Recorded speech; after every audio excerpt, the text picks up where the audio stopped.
નમસ્કાર ખેડૂત મિત્ર યુટ્યુબ ચેનલમાં આપ સૌનું હાર્દિક સ્વાગત છે।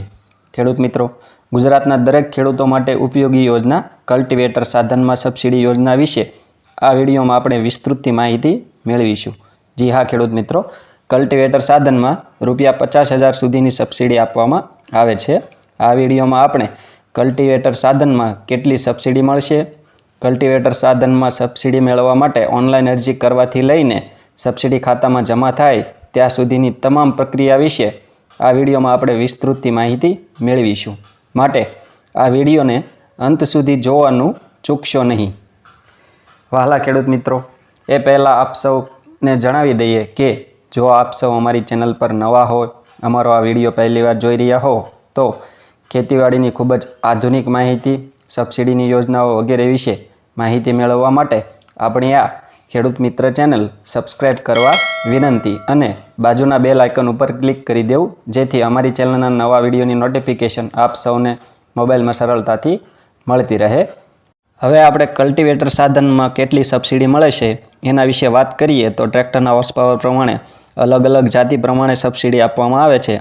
જેમાં આપણે માહિતી મેળવીએ તો અનુસૂચિત જાતિ અને અનુસૂચિત જનજાતિ સિવાયના એટલે કે એસસી અને એસટી કેટેગરી સિવાયના જે ખેડૂતો હોય, સામાન્ય જાતિના ખેડૂતો, જેમાં પુરુષ ખેડૂત હોય જેમની જમીન 2 હેક્ટર કે તેનાથી વધારે હોય એવા ખેડૂતો માટે જેમનું ટ્રેક્ટર 20 BHP એટલે 20 હોર્સ પાવર સુધી ચાલતા ટ્રેક્ટરમાં કલ્ટિવેટરની ખરીદી કરે તો કુલ ખર્ચના 40% અથવા ₹16,000 મિની ટ્રેક્ટરની જે કલ્ટિવેટર દાંતી આવે એની ખરીદી પર કુલ ખર્ચના 40% અથવા ₹16,000 બેમાંથી જે ઓછું હોય એટલી સબસિડી આપવામાં આવશે।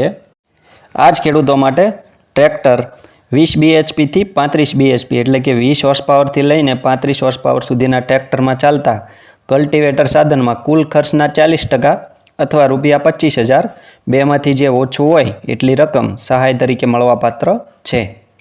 આગળ આપણે જોઈએ ખેડૂત મિત્રો, તો જે ખેડૂતોનું ટ્રેક્ટર 35 BHP એટલે કે 35 હોર્સ પાવરથી વધુમાં ચાલતા કલ્ટિવેટર સાધનમાં કુલ ખર્ચના 40% અથવા ₹40,000 બેમાંથી જે ઓછું હોય એટલી રકમ સહાય તરીકે મળવાપાત્ર છે। આગળ આપણે આ કેટેગરીના આ ખેડૂતો સિવાય માહિતી મેળવીએ તો અનુસૂચિત જાતિ, અનુસૂચિત જનજાતિ એટલે કે એસસી અને એસટી કેટેગરીના ખેડૂતો ઉપરાંત આ સિવાયના જે સામાન્ય જાતિના ખેડૂતો હોય જેમાં નાના અને સીમાંત એટલે કે જે ખેડૂતોની જમીન 2 હેક્ટર કરતાં ઓછી હોય અને મહિલા ખેડૂત હોય એમને 20 BHP સુધીના ટ્રેક્ટર એટલે કે જે ખેડૂતોનું ટ્રેક્ટર 20 હોર્સ પાવર સુધીનું હોય એમને કલ્ટિવેટરની ખરીદી પર કુલ ખર્ચના 50% અથવા ₹20,000 બેમાંથી જે ઓછું હોય એટલી રકમ સહાય તરીકે મળવાપાત્ર છે। આગળ આપણે જોઈએ તો ટ્રેક્ટર 20 BHPથી વધુ અને 35 BHP સુધી એટલે કે ટ્રેક્ટર 20 હોર્સ પાવરથી માંડીને 35 હોર્સ પાવર સુધીના ટ્રેક્ટરમાં ચાલતા કલ્ટિવેટર ઉપર કુલ ખર્ચના 50% અથવા ₹30,000 બેમાંથી જે ઓછું હોય એટલી રકમ સહાય તરીકે મળવાપાત્ર છે। આગળ આપણે જોઈએ તો ટ્રેક્ટર 35 BHPથી વધુ એટલે કે 35 હોર્સ પાવરથી વધારે ચાલતા ટ્રેક્ટરમાં ચાલતા કલ્ટિવેટરની ખરીદી પર કુલ ખર્ચના 50% અથવા ₹50,000 બેમાંથી જે ઓછું હોય એટલી રકમ સહાય તરીકે મળવાપાત્ર છે। આ રીતે સબસિડી આપવામાં આવે છે। ખેડૂત મિત્રો, આગળ આપણે જોઈએ તો આ સાધનમાં સબસિડી મેળવવા માટે ઓનલાઈન અરજી ક્યાં અને ક્યારે કરવી? જે ખેડૂત મિત્રો, ગુજરાત સરકાર દ્વારા દર વર્ષે આઈ ખેડૂત પોર્ટલ પર આ યોજનામાં સબસિડી આપવામાં આવે છે। જે સમયે આપણે ગુજરાત સરકાર દ્વારા કલ્ટિવેટર સાધનમાં સબસિડી જાહેર કરવામાં આવે ત્યારે ગુજરાત સરકારના આઈ ખેડૂત પોર્ટલ પર ખેતીવાડી યોજનાઓમાં કલ્ટિવેટર નામના ઘટકમાં અરજી કરવાની રહેશે। હવે આપણે જાણીએ ઓનલાઈન અરજી કેવી રીતે કરવી। ખેડૂત મિત્રો, ઓનલાઈન અરજી કેવી રીતે એના વિશે વાત કરીએ તો તમારા ગામની ગ્રામ પંચાયત ખાતે જે તે ગામના વીસી એટલે કોમ્પ્યુટર ઓપરેટર હોય એમને પાસે તમે ડોક્યુમેન્ટ લઈને જાઓ એટલે ઓનલાઈન અરજી કરી આપે, એમના દ્વારા ઓનલાઈન અરજી કરી શકો છો। ઉપરાંત CSC એટલે કે કોમન સર્વિસ સેન્ટર, તાલુકા મથક કે મોટું સિટી હોય ત્યાં આગળ CSC સેન્ટર હોય ત્યાં આગળ પણ તમે તમારી અરજી કરાવી શકો છો. અને સાયબર કાફે એટલે ઓનલાઈનની દુકાને સાયબર કાફે વગેરે જે કંઈ હોય ત્યાં આગળ પણ તમે ડોક્યુમેન્ટ લઈ જઈ ઓનલાઈન અરજી કરાવી શકો છો. અને જો કોઈ ખેડૂત શિક્ષિત હોય અથવા એમના પુત્ર સંતાન કે કોઈ વધારે ભણેલા હોય, એમને વધારે ખબર પડતી હોય, અત્યારે લગભગ બધા ખેડૂતોના પુત્રો પાસે, લગભગ ઘણા ખેડૂતો પાસે પણ એન્ડ્રોઈડ મોબાઈલ જોવા મળે છે અને એન્ડ્રોઈડ મોબાઈલ ધરાવતા હોય છે. તો આવા ખેડૂતોને વિનંતી કે તમે ઘરે બેઠા પોતાના મોબાઈલમાં સરળતાથી અરજી કરી શકો છો. અમે અમારી ચેનલમાં ઘરે બેઠા પોતાના મોબાઈલથી આઈ ખેડૂત પોર્ટલ પર વિવિધ વિભાગોના અનેક પ્રકારના ઘટકોમાં ઓનલાઈન અરજી કેવી રીતે કરવી એના વિશે એક વિડીયો બનાવેલ છે. ડિસ્ક્રિપ્શનમાં આપ સૌને એ વિડીયોની લિંક મળી જશે. એ વિડીયોમાં તમે સ્ટેપ બાય સ્ટેપ જોઈ શકો છો કે આઈ ખેડૂત પોર્ટલ પર ફોર્મ કેવી રીતે ભરવું, અરજી કેવી રીતે કરવી. વિડીયોમાં જોઈને તમે ઘરે બેઠા પોતાના મોબાઈલમાં બિલકુલ મફતમાં સરળતાથી અરજી કરી શકો છો. આ ઓનલાઈન અરજી કરવા માટે આપણે જરૂરી ડોક્યુમેન્ટ વિશે વાત કરીએ ખેડૂત મિત્રો, તો 7, 12 અને 8 આધાર કાર્ડની નકલ, બેંક પાસબુકના પ્રથમ પેજની નકલ, મોબાઈલ નંબર, રેશન કાર્ડ હોય તો ઠીક છે, ફરજિયાત નથી. હવે આપણે જાણીએ અરજી કર્યા પછી શું કરવું. ખેડૂત મિત્રો, અરજી કર્યા પછી તમારે આ ઓનલાઈન અરજીની પ્રિન્ટ પોતાની પાસે રાખવાની રહેશે અને ઉપરથી ત્યારે પૂર્વ મંજૂરીનો હુકમ આપવામાં આવે એ હુકમની રાહ જોવાની રહેશે, પછી જ ખરીદી કરવી. હવે આપણે જાણીએ તમને પૂર્વ મંજૂરીનો હુકમ આપવામાં આવે ત્યારબાદ સાધનની ખરીદી ક્યાંથી કરવી. ખેડૂત મિત્રો, પૂર્વ મંજૂરીનો હુકમ આપવામાં આવે ત્યારે તમને 30 દિવસની મુદત આપવામાં આવે છે. 30 દિવસની મુદતની અંદર તમારે સરકારશ્રી દ્વારા માન્ય કરેલ એવી કંપની અને મોડલની માન્ય ડીલર પાસેથી જ ખરીદી કરવાની રહેશે. આ માન્ય કરેલ કંપની અને મોડલની વિગત આઈ ખેડૂત પોર્ટલ પર ઇનપુટ ડીલરો નામના ઓપ્શન પર તમને એની માહિતી મળી જશે. ઇનપુટ ડીલરો નામના એક ઓપ્શન ઉપર ક્લિક કરવાથી ત્યાં આગળ એક ઘટકો માટે એમ્પેનલ વેન્ડર્સ એના ઉપર ક્લિક કરવાથી ખેતીવાડી જૂથમાં તમે કલ્ટિવેટર સાધનમાં જે કંઈ માન્ય કરેલ ડીલરને કંપની જે કંઈ હોય એમના સંપર્ક નંબર લઈ શકો છો અને એની પાસેથી ખરીદી કરી શકો છો.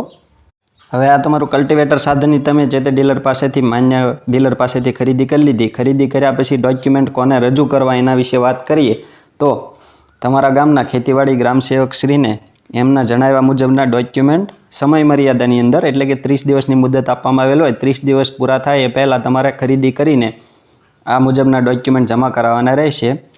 ડોક્યુમેન્ટ વિશે આપણે વાત કરીએ ખેડૂત મિત્રો, સામાન્ય રીતે આ મુજબના ડોક્યુમેન્ટ આપવાના હોય છે. ડોક્યુમેન્ટ વિશે જોઈએ તો કલ્ટિવેટર સાધન સહાય ફોર્મ જે તમારા ખેતીવાડી ગ્રામસેવકશ્રી અથવા ખેતીવાડી ઓફિસ ખાતેથી મળી જશે. ઉપરાંત ઓનલાઈન અરજીની પ્રિન્ટ, એટલે કલ્ટિવેટર સાધન માટે આપણે જે ઓનલાઈન અરજી કરી હોય એ અરજીની પ્રિન્ટ દુકાનમાંથી તમે કરાવી હોય તો ત્યાંથી તમને પ્રિન્ટ આપશે. મોબાઈલમાં કરી હોય તો એ દુકાને જઈને ઓનલાઈન અરજીની પ્રિન્ટ કઢાવી એ અરજીની પ્રિન્ટ પણ સાથે જોડવાની રહેશે. જેમાં સંયુક્ત ખાતેદાર હોય તો અન્ય ખાતેદારોનું સંમતિપત્રક, એટલે કે માનો કે તમારું ખાતું છે, એ ખાતામાં એકથી વધારે નામ છે તો જે વ્યક્તિના નામે અરજી કરેલ છે એમણે બીજા ભાગીદારોનું સંમતિપત્રક લેવાનું રહેશે. એ અરજીની સાથે જ નીકળશે, એમાં જ સંમતિ લેવાની રહેશે. ઉપરાંત આપણે જોઈએ તો પૂર્વ મંજૂરીનો હુકમ, તમારા ખેતીવાડી ગ્રામસેવક અથવા ખેતીવાડી ઓફિસ ખાતેથી જે પૂર્વ મંજૂરીનો હુકમ આપવામાં આવેલ હોય એ હુકમ પણ આમાં જોડવાનો રહેશે. અને સાધનની ખરીદીનું અસલ પાકું બિલ, સાધનનો લાભાર્થી સાથે ફોટો, એટલે કે કલ્ટિવેટર સાધન આખું દેખાય અને લાભાર્થી પણ આખા દેખાય એ રીતે ફોટો કઢાવીને આપવાનો રહેશે. ઉપરાંત મોડલ નંબર, સિરિયલ નંબરની પ્લેટનો ફોટો, એક એલ્યુમિનિયમની પ્લેટ કલ્ટિવેટર સાધન ઉપર લગાડીને તમે આપવામાં આવશે તે ડીલર કંપની દ્વારા. એ એલ્યુમિનિયમની પ્લેટનો ફોટો પણ તમારે આની સાથે રજૂ કરવાનો રહેશે. અને આઈ ખેડૂત પોર્ટલ પરનું ભાવપત્રક અને ડીલરનું માન્યતા પત્રક, આ બંને આઈ ખેડૂત પોર્ટલ પરનું ભાવપત્રક અને ડીલરનું માન્યતા પત્રક એ તમને જે તે ડીલર બિલની સાથે જ આપશે. ઉપરાંત જોઈએ તો 7, 12 અને 8 આધાર કાર્ડની નકલ, બેંક પાસબુકની નકલ, દિવ્યાંગનું પ્રમાણપત્ર જો લાગુ પડતું હોય તો જ, એટલે જે ખેડૂત દિવ્યાંગ હોય એમણે દિવ્યાંગમાં અરજી કરી હોય તો એ ખેડૂતોએ દિવ્યાંગનું પ્રમાણપત્ર ફરજિયાત રજૂ કરવાનું રહેશે. અને જાતિનો દાખલો જેમને લાગુ પડે, SC અને ST કેટેગરીના લાભાર્થીએ જાતિનો દાખલો અવશ્ય જોડવાનો રહેશે. ખેડૂત મિત્રો, આ મુજબના ડોક્યુમેન્ટ તમારે તમારા ખેતીવાડી ગ્રામ સેવકશ્રીને રજૂ કરવા. જે તે જિલ્લામાં થોડો ઘણો ડોક્યુમેન્ટમાં કંઈ ફેરફાર હોઈ શકે છે. એમના દ્વારા જણાવ્યા મુજબના ડોક્યુમેન્ટ તમારે સમય મર્યાદામાં અચૂક રજૂ કરી દેવા. હવે આ ડોક્યુમેન્ટ તમે જમા કરાવી દીધા પછી જે તે તાલુકામાં ચકાસણી કેમ્પ રાખવામાં આવશે સાધનોનો, જેમાં અલગ અલગ સાધનોની ચકાસણી એક જગ્યાએ કરવામાં આવશે. તેમાં તમે તમારું કલ્ટિવેટર સાધન તમારે ત્યાં લઈ જઈને ખેતીવાડી અધિકારી દ્વારા વેરિફિકેશન કરવામાં આવશે. તમે તમારી ઘટક કલ્ટિવેટર સાધનની તમારે વેરિફિકેશનની ચકાસણી કરાવવાની રહેશે. ચકાસણી થઈ જાય એટલે ખેડૂત મિત્રો થોડા દિવસની અંદર તમારા ખાતામાં સબસિડીની રકમ ડાયરેક્ટ બેંકમાં જમા થઈ જશે. વહાલા ખેડૂત મિત્રો, આ રીતે તમે કલ્ટિવેટર એટલે કે દાંતી આ સાધનમાં સબસિડી માટે આ રીતે તમામ પ્રક્રિયા કરી સારી રીતે સબસિડી મેળવી શકો છો અને સબસિડી મેળવીને તમે તમારા ખેતરમાં ખેતીવાડીમાં આપણે કલ્ટિવેટર સાધન એટલે દાંતી સાધનનો ઉપયોગ કરી સારી એવી ખેતી કરી શકો છો. ફરી એક વખત આપ સૌને જણાવી દઈએ કે હજુ સુધી જો આપે અમારી ચેનલ સબસ્ક્રાઈબ ના કરી હોય તો આવા જ ઉપયોગી વિડીયો મેળવવા માટે આપણી આ ખેડૂત મિત્ર ચેનલ સબસ્ક્રાઈબ કરવા વિનંતી. વહાલા ખેડૂત મિત્રો, જો આપ સૌને અમારો આ વિડીયો પસંદ આવ્યો હોય તો વિડીયોને લાઈક કરજો. અન્ય ખેડૂતોના ગામના, સમાજના કે કુટુંબના ગ્રુપમાં શેર કરવાનું ભૂલશો નહીં, જેથી દરેક ખેડૂતો આ યોજનાનો લાભ લે, દરેક ખેડૂત મિત્રોને સુધી આપણી આ માહિતી પહોંચે. અને આ વિડીયો બાબતે કોઈ પણ પ્રશ્ન કે મૂંઝવણ હોય તો કોમેન્ટમાં અમને જણાવી શકો છો. અમે આપ સૌના પ્રશ્નોના સંતોષકારક જવાબ આપીશું. આભાર.